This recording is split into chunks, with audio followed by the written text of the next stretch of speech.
Viva!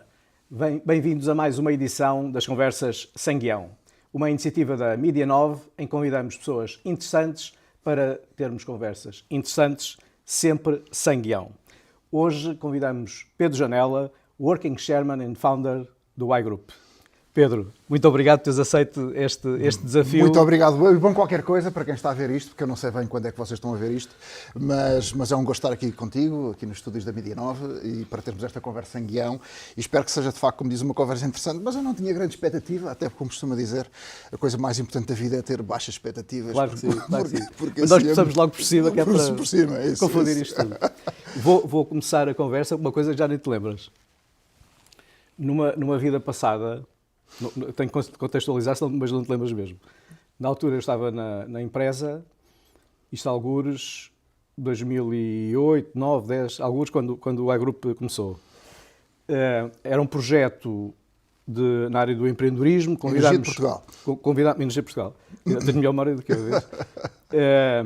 Convidámos, era um evento com várias partes, mas havia um grupo de startups que iam aproveitar o espaço para fazer um pitch. Isso.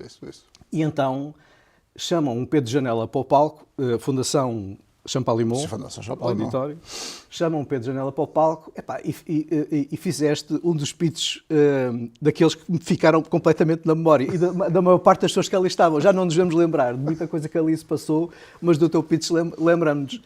Chegas ao palco começas a falar assim muito rápido, tenho muito pouco tempo, 7 minutos e tal, tenho que aproveitar bem o tempo e de repente agarras no microfone, as outras pessoas chegaram ao palco, faziam a sua conversa normal. Agarras no microfone, sais do palco, desces, a primeira fila era só pessoas muito relevantes, notáveis, e tu começas a disparar cartões de visita para cada uma das pessoas que lá estavam. E disse, comprem-me qualquer coisinha. Exatamente, e as pessoas estavam a olhar, eu, de certeza absoluta que esta distância, quase 20 anos passados, ninguém se lembra das outras pessoas, e eram todas provavelmente muito interessantes e empreendedoras, até fizeram um bocadinho, mas do Pedro Janela e do tipo que teve o descaramento de saltar do palco e começar a distribuir cartões de visita, toda a gente se lembra. Foram tempos fantásticos e quase 20 anos depois, o iGroup começou em que ano? A história do iGroup é relativamente singular, porque a história do iGroup começa em 2001, na prática a fazer sites e a juntar design e marcas, e depois cresce como empresa independente até às 50, 60 pessoas, e depois em 2008 toma a decisão de fazer diversificação de mercado. Pronto, com nessa altura. 2008, 2009. Ou seja, a estratégia de crescimento não passou por ser focada apenas naquela unidade de negócio, porque focámos aqui muito em Portugal e acabámos por tentar diversificar para áreas que a tecnologia nos estava a trazer e que ligavam a tecnologia à comunicação e ao marketing. Certo. E no final do dia começámos a lançar empresas que aproveitavam a nova vaga. Foi isso que fizemos. E a mais bem sucedida foi a Bliss, que fazia e faz aplicações e Customer Experience digital muito complexa.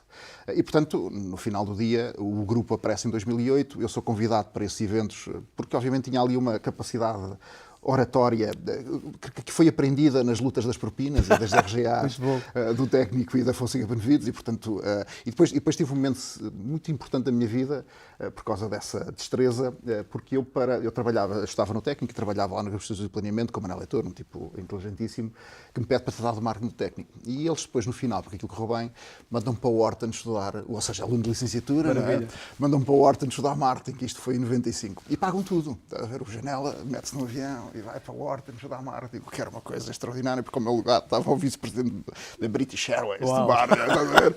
Vai tipo aqui um miúdo de 25 anos, e o que é que eu estou aqui a fazer? Mas aquilo que eu não me lembro de nada, apesar de termos aprendido o dilema do prisioneiro, que na altura era a teoria dos jogos estava em voga, e aprendi o dilema do prisioneiro, mas aprendi como é que os professores norte-americanos falavam. E os professores norte-americanos tinham 3 características. Falavam de forma muito simplificada das teorias. Outro tinha uma energia no palco, que era da sala de aula, inacreditável, e faziam a malta rir. E faziam sempre alguma coisa fora do script, não é? Porque se tu segues o script, não és diferente da concorrência, és irrelevante para o cliente e não és defensável, não és igual aos outros, não é? E eu trouxe essa construção do discurso e, portanto, sabia perfeitamente que naquele momento, a Energias de Portugal, porque já tinha feito isso num discurso na Católica, em que até trouxe duas hospedeiras, na prática, com 2 montes de cartões, e que disse assim, agora, comprem-me qualquer coisinha, por favor. Muito bom. E veio com 2, e foram em 600 pessoas, estás a ver? Não foi só a fila da frente. Fantástico. Foi só a fila da frente. E pronto, portanto, na prática, essa forma de estar numa audiência de forma um bocadinho mais descontraída, ganhei-a lá, porque os americanos são muito bons a fazer isso, certo. e percebi que nós, portugueses, não somos, e tenho uma teoria que diz que, eu acho que as águias, não é? Aqueles que são mais agressivos, mais extrovertidos, e eu sou um falso introvertido, extrovertido. Emigraram todos. Portanto, a malta gosta do risco, gosta de vender, certo. Gosta de falar, acaba por se meter num avião ou num carro e ir para outro lado qualquer. Muito bem. Já comecei a perceber... Eu tenho aqui um cartãozinho para ti, queres comprar alguma coisa? Pode ser que depois não fique aqui, depois da câmara desligada para a negociação da sua live. Já não há cartões, mas estou no LinkedIn, vão lá, estou disponível. Já há uma curiosidade que tinha, que era como é que alguém que vem da tecnologia agarrou com os dois braços e de forma muito apertada este fenómeno do marketing, da comunicação, e como é que o grupo foi estando sempre um passo à frente e aproveitando as possibilidades que o mercado vai proporcionando. O grupo hoje são 400 pessoas, faturamos cerca de 27 milhões de euros só por causa disso.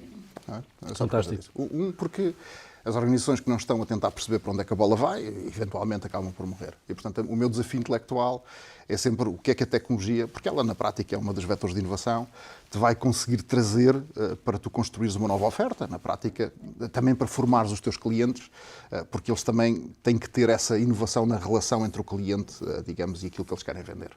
E, portanto, o que aconteceu também, obviamente, sem se conseguir perceber, é que a tecnologia acabou não só por ser uma alteração significativa da pré-experiência e da pré-compra, portanto, o que leva um cliente ao teu produto, mas sobretudo na construção de experiências digitais. E, portanto, o mercado duplicou. E depois houve outra coisa também relativamente interessante, é que a tecnologia acabou também por estar na pós-compra ou na pós-experiência, porque no final do dia os sistemas de automação e de CRM e de fidelização digitais acabam por trazer uma grande força ao mecanismo. E o que aconteceu nos últimos 25 anos, que as pessoas não se apercebem tecnicamente, mas houve uma transformação do orçamento de marketing que cresceu muito, sim, não é? Sim.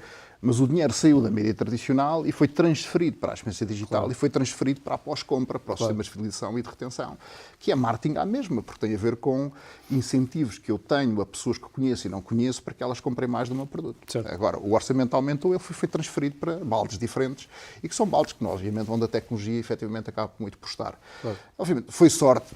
Quer dizer, eu acho que o truque é sempre seguir a tecnologia e seguir, na prática, aquelas 5 coisas que no final do dia uma coisa tem que fazer. Tu tens que poupar dinheiro, esforço e tempo ao teu cliente. Se a tecnologia poupa esforço, tempo e dinheiro ao teu cliente, é sinal que vai mais ou menos vingar. Não é? Portanto, não é preciso isso, claro. Não é preciso ser um grande visionário para entender, bom, se isto vai chegar e vai poupar tempo, dinheiro e esforço ao cliente, vai vingar. Porque no final do dia a maior parte da inovação acaba por poupar, ou por ser pior, mas mais barata. E depois terá que fazer outras 2 coisas, que é uma coisa muito relevante que nós sabemos fazer mal em Portugal, diria eu, que é ter arrogância suficiente para entender que há marcas que têm que se vender mais caras, claro, porque têm que, de alguma forma, quando a pessoa as usa, imprimir socialmente o que os outros veem quando eu uso aquilo. E que é um paradoxo relativamente difícil de entender, que os portugueses, como são humildes na sua maior parte dos casos, não enxergam que eu usar uma marca para que os outros venham que eu tenho é considerado uma coisa... Isso. Sim. E pronto, e portanto, se eu conseguir entender estes veículos, eu consigo de alguma forma ter uma construção de diferenciação para a minha marca, e foi isso que nós ajudámos as marcas a fazer. E obviamente expandimos não só na componente de fidelização, hoje em dia o grupo são na prática 4 coisas. Portanto, esta componente da construção digital, o marketing para seres humanos, publicidade, criatividade e marcas, ou seja, pré-experiência, e o marketing para máquinas, também, digamos, na pré-experiência, mas também na fidelização. E foste bem-sucedido nesta caminhada, quer aqui no nosso burgo, mas o grupo tem já uma relação com o exterior muito significativa em termos de negócio. Eu diria que estás completamente errado. É. Estou completamente errado por 3 razões. 30% das nossas vendas são para fora, mas é um fracasso total. Então? É um fracasso total. Fracasso total porque devia ser 90%. Ou seja, nós atingimos uma escala à dimensão do mercado português, somos o maior independente e com mais talento de longe, não é? Portanto, ou seja, não há sequer nada que se compare, independente então, para esquecer.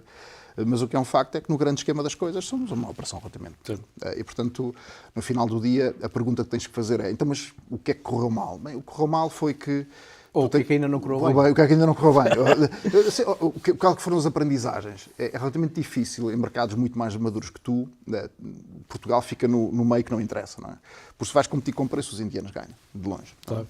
E se vais competir por qualidade, eles têm lá a qualidade. E para um americano ou para um anglo-saxónico, o preço, em alguns casos, não é crítico. Ou seja, eles compram pela redundância, pela qualidade, pelo conhecimento, tal como nós aqui também compramos. Portanto, estás a competir com a relação e a qualidade e a proximidade, ou estás a competir com o preço e ficas no meio. Não é que não se consiga fazer alguns processos e alguns projetos, mas o que é um facto é que não é rápido o suficiente, nem cria escala suficiente. E tentámos em Espanha, tentámos no Brasil, temos muita coisa nos Estados Unidos, tentámos na Dinamarca e, de facto, não aconteceu como eu gostaria que tivesse acontecido. Vamos ver o futuro, não é? Vamos ver o futuro, porque eu acho que para duplicar, que é de facto o meu sonho, e portanto eu tenho sempre o sonho de duplicar a estrutura, acho que não há outra maneira senão olhar para os casos. E os casos fazem-se com M&A. E o M&A é feito de outra forma. E eu acho que há uma oportunidade de chegar a um grupo que fatura-se de facto 100 milhões de euros nos próximos 8 anos. Vamos ver se eu consigo fazer. É o meu desafio intelectual olhando para a frente e, portanto, vamos ver. Esse é o próximo horizonte. Esse é o próximo horizonte. O horizonte foi sempre duplicar a força humana. Eu diria que a força humana hoje vai crescer, mas que a tecnologia atual permite crescer com as mesmas pessoas e com o crescimento desta pirâmide é se calhar mais lento. Mas vamos ver. O que está a acontecer hoje em dia é de facto único, não o esperava acontecer tão depressa e pago para ver o que é que vai acontecer. Ainda não sei. Ainda não sei. Marcamos aqui uma próxima conversa sem guião daqui a 8 anos para fazermos o accountability deste percurso. Já pôr na agenda e pôr um alarme. Exatamente. Pôr um alarme. Comunicação com muita tecnologia pelo meio. Há muita gente, no mínimo, receosa de toda esta revolução em que estamos envolvidos. Há quem diga, inclusive, que a revolução da inteligência artificial é maior do que outras que já aconteceram. Já veremos. Onde é que fica aqui a tecnologia, as pessoas? Há uma coisa que se vai sobrepor à outra? Há alguma que vai ficar redundante no meio de toda esta dinâmica? Qual é a perspectiva que tu tens? A perspectiva é só, digamos, olhar para o passado, e quando o Henry Ford falava com o líder sindical dos montadores de automóveis lá no sítio onde estavam a construir os carros, não sei se era de São Andor, em que o Ford dizia, estás a ver esta linha de produção, isto vai ser tudo automático, robôs, não vamos precisar de ninguém aqui. E o líder do sindicato dizia, eu quero é ver os teus robôs a comprar um carro. E pronto. Muito bom. E, portanto, primeiro é que quem compra serviços e produtos e experiências são seres humanos. Não é? E, portanto, no final do dia, obviamente há uma alteração significativa do modelo de trabalho, como já existiu na agricultura, na indústria e agora nos serviços. Há de vir outra coisa qualquer, que está hoje em dia a ser construída. A única coisa que nós temos que entender é o paradoxo de quanto mais barata é a coisa que permite fazer alguma coisa, como já foi no tempo do carvão, mais coisas nós inventamos para fazer. Né? E o que quero dizer é que nós vamos ter num processo de criação, e eu diria que aquilo que vai acontecer são duas coisas. A primeira é que uma pessoa, uma pequena empresa, uma média empresa, uma grande empresa, vão fazer o que nunca sonharam fazer.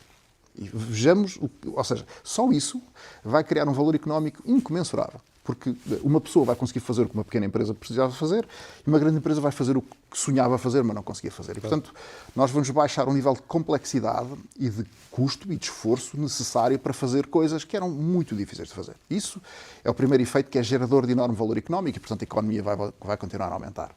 A segunda coisa, que eu acho que é ainda mais relevante, é que, associado a esta complexidade, está associado a um nível de proficiência que as pessoas vão conseguir fazer o que nunca sonharam fazer, profissionalmente dentro de uma equipa. Portanto, vamos ser todos relativamente melhores e mais rápidos. E nós vamos fazer mais coisas, e, portanto, que está ligada, efetivamente, à primeira. Portanto, esta tecnologia de inteligência artificial generativa e destes modelos, dos Claudes da vida, e do ChatGPT, e do Gemini, e do Copilot, não vou falar porque não vale a pena, mas estes três modelos, sobretudo o Claude e o ChatGPT 5.5, são as coisas mais avançadas, dão uma capacidade de fazer aquilo que está no domínio digital. Depois a gente tem que se esquecer, não se pode esquecer que o mundo não é feito de bits e de bytes, não é? O mundo é feito de átomos, de células e de organismos que pensam. E 95% da economia. Porquê é que nós vemos e assustamos tanto com o digital? Porque olhamos para um ecrã e somos consumidos por aquilo, mas depois 95% da nossa vida está nos átomos, nas células e nos organismos. E que isso não vai mudar. Quer dizer, os processos que estão subjacentes a isto vão ser acelerados, mas a forma como uma casa é construída não vai mudar grande coisa, a forma como o carro anda na rua também não. E, portanto, há muita coisa que vai aumentar, mas recordemos que até hoje a inteligência artificial ainda não tem braço e perna. Certo. E, portanto, há que colocar a coisa no contexto e depois há que colocar também que a tecnologia sempre cresceu exponencialmente e as organizações, pela sua complexidade e defesa do risco e do compliance, sempre cresceram logaritmicamente. Quer dizer que demoram muito tempo a assumir estas coisas. Portanto, temos anos pela frente e eu, para ser franco, programei o primeiro website em 1994 no Tecno. O Zé Nunes chamou-me pelo nome. Pedro, já viste isto? O quê? A World Wide Web. Clicas num link e vais para outra página e tens fotografias e texto formatado de um lado ao outro. Uau, isto é espetacular. A sério, depois a fotografia carrega muito lentamente, não é? Ei, rapaz, vai mudar o mundo. E antes tinhas aquele barulho da ligação. Da ligação do modem, porque eram as BBS, que eu sou do tempo das BBS, não é? Que a malta mandava uns textos e portanto, e na altura a gente já achava que isto ia mudar tudo, mas isso acontecia só ali dentro dos computadores. E hoje em dia é a mesma coisa, e temos a capacidade de gerar. Também não nos podemos esquecer que estes modelos são modelos preditivos e probabilísticos. Ou seja, ele escreve à frente aquilo que é mais provável ser escrito. Porque foi treinado com todo o texto da internet. Que a mídia nova vem fazendo, não é? Com todo o seu conteúdo. E, portanto, eles roubaram o vosso... Sabes que é uma área de negócio nova para os mídia, da qual estamos a começar a tirar partido. Com certeza. Muitas vezes, portanto, eles vão para ensinarem os modelos, vão à internet e levam tudo a eito. Só que levam tudo a eito, levam todo o lixo que nós também conhecemos que lá está. E, portanto, o conteúdo feito de forma profissional, exatamente, o conteúdo feito de forma profissional e rigorosa e tal, obviamente tem um valor que agora começa também a ter por aí uma forma de E ajuda em dois campos. Porque é que o Claude está à frente dos outros? Um porque utiliza uma empresa que faz destilação de conteúdo que está mais à frente. E utiliza outra empresa muito engraçada, que só contrata PhDs. Só contrata PhD. Portanto, se tu és um PhD em alguma coisa, é provável que sejas contratado por eles. E o que é que eles fazem? Os PhDs estão em frente ao Claude a fazer perguntas. Certo. E quando aquilo responde, eles dizem: tens burro que nem uma porta. Uma, não é? Porque de um lado tu tens conteúdo destilado de alta qualidade e do outro lado tens reinforced learning com human feedback feito por PhDs. Certo. O que quer dizer que o modelo está permanentemente a ser melhorado. Isso. Por gajos que sabem o que está a ser escrito. Isso. E aquilo está a ser introduzido na versão .7, .8 e .9. E essas duas forças, conteúdo destilado e PhDs a martelarem o Reinforced Learning for Human Feedback, é que estão a melhorar o modelo muito acima dos outros. São as duas forças que estão por trás daquilo. Tanto que a destilação de conteúdo vale bilhões nos dias de hoje. Isso. Não, lá está, são áreas novas de negócio, para negócios, para áreas de atividade como a nossa, que andam sempre a lutar por ganhar a sua sustentabilidade. Há que ir aproveitando, não é, aquilo que os novos tempos nos trazem. Mas esta parte da conversa leva-me... eu estava-te de forma provocatória a perguntar se é o homem e é a máquina. Acho sinceramente que o homem tem que aprender como a máquina funciona e tirar o melhor partido dela, etc. Isto leva-me... Sabes que recentemente uma das sessões mais interessantes, o convidado era interessantíssimo, mas o contexto ainda aumentou o interesse. Fizemos a gravação de um episódio num evento da Junitec. Lembro perfeitamente do Junitec. E passámos a ter muitos seguidores, bastante jovens, o que nos enche de grande alegria a seguirem estes conteúdos. Esta parte de se aprender as oportunidades que a máquina proporciona não choca um bocado com esta visão, ainda agora recente, nas universidades não permitirem a utilização de inteligência artificial para produzir trabalho? Não é um bocado esquisito, não? Olha, eu não sei se sabias, mas metade da minha vida é dar aulas, não é? E, portanto, a maior parte sem graduação, mas parto na próxima quarta-feira para a Suíça para fazer uma aula de MBA, que faço lá todos os anos. E, obviamente, tenho que lhes dar notas, não é? Porque eles é a última cadeira que fazem MBA, sobretudo sobre inovação e o mundo digital. Portanto, aquilo que estamos a falar aqui. E são obrigados a utilizar a inteligência artificial e têm pior nota se não utilizar. Muito bem. E, portanto, obrigados. E porquê é que são obrigados? Porque nós temos que preparar os profissionais para utilizar as ferramentas que eles vão utilizar no futuro. As duas visões que colidem uma com a outra é as pessoas têm que compreender a matéria, têm que saber escrever sobre ela e produzir alguma coisa que deriva desses conhecimentos. E a minha visão é aquilo que eu tenho que ensinar de forma empática, energética, motivacional e life-changing é teorias de gestão que não se alteram, muito comprovadas, e fazer com que o processo educativo, porque é multimédia, ao longo do tempo, faça com que eles nunca mais se esqueçam dos modelos. E para isso tem que fazer um trabalho com as ferramentas mais atuais possíveis para comprovar que as ferramentas utilizam. E para isso, aquilo que eu hoje em dia exijo é que, à saída, antes fazia um pequeno trabalho escrito, hoje tenho que fazer praticamente uma tese da cadeira. Claro. E aquilo que está a acontecer, novamente, é aquilo que eu dizia sobre as empresas. Uma pessoa faz o trabalho de uma empresa faz o trabalho de uma média faz o trabalho de uma grande faz o que nunca fez. E um aluno tem que fazer o que fazia num pequeno exame, tem que fazer uma tese, o que fazia uma tese tem que fazer uma tese de mestrado, e o que fazia uma tese de mestrado tem que fazer um doutoramento num grau abaixo. Isso. Ou seja, a complexidade do que nós temos que produzir no output daquilo que era esperado é um grau acima. E é só isto que se vai passar. É só isto que se vai passar. Ou seja, nós... E vejamos o impacto que isto vai ter. Porque tu vais passar a ter centenas de milhares de mestrados a fazerem tese de PhD. Claro. A responderem... Porque, na prática, um PhD, qual é a diferença de um mestrado para um PhD? No mestrado, o professor faz-te uma pergunta e tu respondes, não é? Que é aquilo que eu faço. Hoje eu já faço a pergunta e eles têm que responder. Faz um processo de inovação baseado na experiência do cliente e como é que tu vais utilizar a tecnologia para resolver essa dor. E aquilo que vai começar a acontecer é... Eu vou fazer com que eles, na tese de mestrado, façam uma pergunta e respondam, que é o que um PhD tem que fazer. O que é que vem a seguir, não sei, mas nós vamos ter que encontrar um novo cargo. Claro, ou seja, o ser humano vai ficar ampliado, é a minha visão das coisas. Sim. E eu que tenho visto, nas minhas turmas, quando eles têm a fazer trabalhos com inteligência artificial, é inacreditável, porque eles próprios olham para o trabalho e dizem, eu não conseguia fazer isto sem o acesso às ferramentas. E como é que nós estamos a colocar em questão que a utilização das ferramentas amplia o ser humano para um nível impensável, para não devemos usar e vamos voltar a escrever na máquina de papel, está tudo maluco. É que no limite podes correr o risco de estás a formar impreparados, não é? Isso. Não conseguem depois olhar à volta e perceber porque é que os outros têm uma capacidade a que eles não conseguem aceder, não é? É isso. É o mesmo que o tipo que eu vou aqui com a minha carroça com os burros e o outro passa com o caminhão e não é uma questão de teres mais 2 burros que não vão sair do sítio, não é? Não vão sair do sítio. Portanto, a minha visão é essa e os resultados que tenho obtido são fora de série no valor do trabalho, porque tu não esperavas aquele trabalho no fim de uma cadeira de MBA. Claro. Esperavas uma tese de mestrado, mas não esperavas. Hoje tens uma tese de mestrado no fim de uma cadeira, o que eu acho que é bom. É um avanço grande. É um avanço grande. É um avanço bom. Depois, acho que é uma coisa também engraçada. O que é que vai acontecer? O aluno vai ler aquilo e vai olhar para aquilo que acabou de produzir e a satisfação intelectual do que está a ler e que saiu do computador e da cabeça e das mãos dele, da sua ideia, é tão geradora de dopamina e das químicas que ele nunca mais vai se esquecer daquilo. E vai impelir para ir cada vez mais longe, para aprender cada vez mais, claro que sim, é esse o processo. E depois, quer dizer, a minha teoria ainda mais simples é que nós vamos entrar num mundo de fundadores, não é?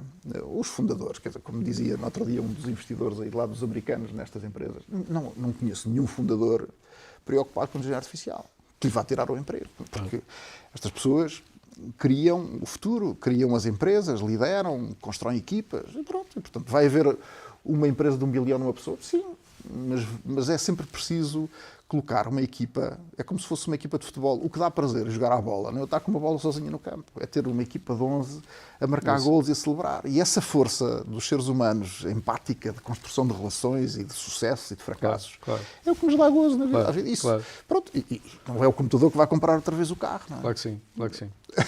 E essa parte das equipas é uma coisa, mesmo que às vezes olhas para uma organização e vês alguém que sobressai, que dá a cara, que vai à frente, etc., normalmente traz ao seu lado uma equipa grande. Sim, tem lá uns complementares que o ajudam a fazer. Há várias pessoas da tua equipa que eu conheço muito bem e estás de parabéns por teres conseguido atrair e conseguir fazer dessas pessoas em concreto uma verdadeira equipa. O tempo já quase passou, aliás, já passou, mas ainda alinhado com aquilo que estávamos a falar há bocado, e também é algo que eu gosto de desafiar aqui os nossos convidados.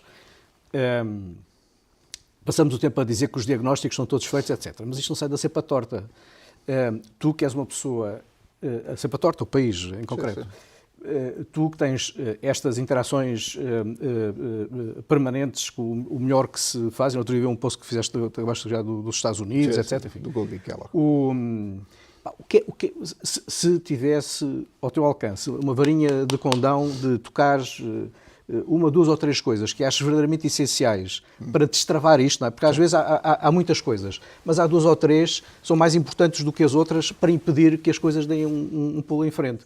Como é que a gente conseguiria pôr os portugueses para além de tudo aquilo que nos reconhecem, pronto, eu fico muito orgulhoso quando as pessoas falam de todas as coisas boas que nós temos, mas fico sempre assim naquela perspectiva de estás a ser simpático e a maior parte das coisas que me estás a falar nem sou eu que domino. O tempo está muito bom, pois está bem, mas não fiz nada para que o São Pedro fosse simpático connosco. 2 ou 3 coisas que permitissem aos portugueses, enquanto sociedade e país aberto ao mundo, não é? Para nos entretermos uns aos outros aqui no retângulo. O que é que nos faltava para além de todas as outras coisas que já nos são reconhecidas, ganharmos uma exposição maior no mundo, conseguimos ser, em última análise, mais ricos para as nossas pessoas viverem todas melhor? Olha, é uma pergunta que não acordo todos os dias a pensar nela, mas me passa regularmente pela cabeça. E é uma pergunta que obviamente não tem solução, nem há nada que se possa fazer. E não há nada que se possa fazer por 3 questões. A primeira é que a nossa gênese cultural é uma gênese com o risco que corremos foi há muitos anos atrás. Portugal não teve nenhuma coisa relativamente grave nos últimos 200 anos. Não teve. Portanto, tudo o que se passou foi longe daqui, houve para aí umas coisas entre os espanhóis e não sei o que, mas já foi há muito tempo, já ninguém se lembra. E como nós não vivemos sob risco iminente de nada, o risco para nós não é representativo. Há outras sociedades onde há guerra, onde há combates, onde o risco está permanente e vivo. Aqui não. A segunda, nós, por alguma razão, somos uma sociedade com alguma casta onde nós privilegiamos a tradição, porque temos 800 anos de história. Não é por acaso temos as fronteiras mais antigas do mundo, à parte de Andorra. Eu quero dizer que nós, sem saber, mas eu acho que sabendo, estamos por design feitos para impedir o desenvolvimento e não por default. Nós preferimos manter as coisas como estão do que propriamente fazer grandes alterações. E a maior parte das pessoas que está nas posições todas, porque são da função pública, porque o negócio corre bem e não é preciso fazer grande coisa, prefere manter o status quo. E o status quo tem-nos levado aqui. E eu costumo brincar nesta segunda parte, quando alguém vem dizer que quer construir uma casa muito depressa, diz, não vais construir. Porque isto está feito para demorar muito tempo a construir. Até porque a gente tem que se recordar do que se passou no Algarve há 30 anos atrás. Quando era rápido construir, olha lá o que aconteceu. Claro, portanto, claro. Isto é bom que demore. Não é? A terceira coisa, e acho que tem a ver contigo e com os mídia, nós fazemos isto mal, porque lá fora, noutros países, é feito de forma relativamente agressiva. Os fundadores, os miúdos que estão a surgir, têm que ser incentivados e têm que ser os atores principais. Nós temos os pais, não devem dizer aos filhos, vai trabalhar para uma organização, devem dizer aos filhos, vai e tenta fazer. E os mídias devem fazer exatamente a mesma coisa. Quem deve aparecer não é o futebolista, eu gosto imenso de futebol, quem deve aparecer são os criadores da economia e do negócio e da exportação e das marcas. A quarta é, quer dizer, que tem a ver também com o teu negócio. Nós não somos ensinados nas escolas a compreender o que está por trás de uma marca. A inovação cria uma marca que cria uma forma fácil de transmitir a informação e da sua exportação e do seu crescimento global. Nós não sabemos fazer isto. Somos bons a fazer manufatura, artesanato, coisas, a vender B2B, temos muitas boas empresas em B2B, mas quando isto passa para a compreensão da psique humana para adquirir uma coisa com o valor que a marca dá, a coisa vai-se. A coisa vai-se também porque em Portugal não há nenhuma. Não é? A única marca que a gente tem chama-se Portugal e a outra que foi criada por um norte-americano chamado TAP, foi ele que pôs a TAP a funcionar, não é? Que a gente depois conseguiu mandá-lo embora, não temos mais nenhuma marca. Não é? E a gente tem que entender como é que a escala funciona e eu tive a sorte, está nos Estados Unidos em 95, portanto houve ali uma compreensão da escala humana que nós se calhar não compreendemos tão. E portanto, não, acho que não tem solução. Acho que podes mandar ver um político. Não, acho que não tens solução. Eu acho que, quer dizer, no final do dia, a nossa diferenciação é ser o que somos. A nossa relevância é ser o que somos. E a nossa defesa é ser o que somos. E dizem, mas vamos agora transformar num país tecnologicamente evoluído. Acho que talvez tivéssemos tido essa oportunidade se houvesse um governo que tivesse colocado grandes projetos de inovação, com 1 bilhão, 2 bilhões, 3 bilhões, a chamar todos os melhores crânios do... Podia ser o que fosse, chegar à Lua, chegar ao fim do mar, fazer um avião, e aquele 1 bilhão, ou 2 bilhões, ou 3 bilhões, iam criar tanta economia à volta disto que tudo se resolvia. Mas o Governo não teve essa capacidade. Ninguém fez isso. E pronto, talvez venha um político com a visão da ciência e tecnologia que vai fazer um salto quântico da tecnologia porque vai colocar 10 bilhões a fazer um projeto que não vai ter retorno nenhum. E que se vai queimar politicamente porque ninguém vai conseguir compreender o que é que ele está a fazer. Mas que, na prática, vai criar, um filão de tecnologia do futuro que hoje não serve para nada, mas daqui a 10 anos vai fazer. Claro. Mas o político tem que ser da ciência. Não é? O Xi Jinping é engenheiro químico. Claro. Porquê que aquilo está como está? É tudo ciência e tecnologia. Certo. Bilhões e bilhões e bilhões colocados a desenvolver o futuro e não o passado. Pronto. Há razões para a China estar a ser a próxima potência e os Estados Unidos não perdem, porque efetivamente o triângulo da inovação está lá, entre o governo a meter dinheiro no Instituto, no Complexo Industrial Militar, as universidades que ainda continuam com os prémios Nobel e o capital que existe e arrisca como se não houvesse amanhã. Nós não temos nada disso, só temos as universidades mais ou menos. Não temos nada disso. Sim. Portanto, sim. E as universidades, o que acontece? Se o gajo é muito bom hoje em dia, que é muito pior do que era há 10 anos atrás, muito pior, porque há 10 anos atrás ainda conseguias competir. Hoje, o salário de entrada em Portugal são 2 mil euros, e eu estou a exagerar. Na Alemanha são 7 mil, 8 mil. Claro. E há 10 anos não era. Portanto, ou seja, os bons dos bons não têm nenhum incentivo a ficar cá. Das duas, uma, ou tem uma família rica, estão-se a borrifar, que não há muitos, não é? Ou então zarpam todos embora. Sim. E tu precisas do talento melhor que as universidades conseguem produzir, ou então atraí-lo. Acho que a Nova tem feito um bom trabalho, mas a Nova não ensina tecnologia. Não é? Portanto, o que é preciso, ou seja, é preciso que as universidades de ciência e tecnologia criem o futuro. Não é? Portanto, os americanos não estão mais à frente por causa de Harvard, estão à frente por causa de Stanford e do MIT. Não é? Desculpa. De entre as tuas não soluções estão aí uma série de soluções, incluindo para nós próprios. O tempo voou mesmo. Foi um gosto ter-te aqui connosco. Foi mais uma sessão interessante das conversas sem guião. Voltamos a encontrar-nos brevemente. Obrigado.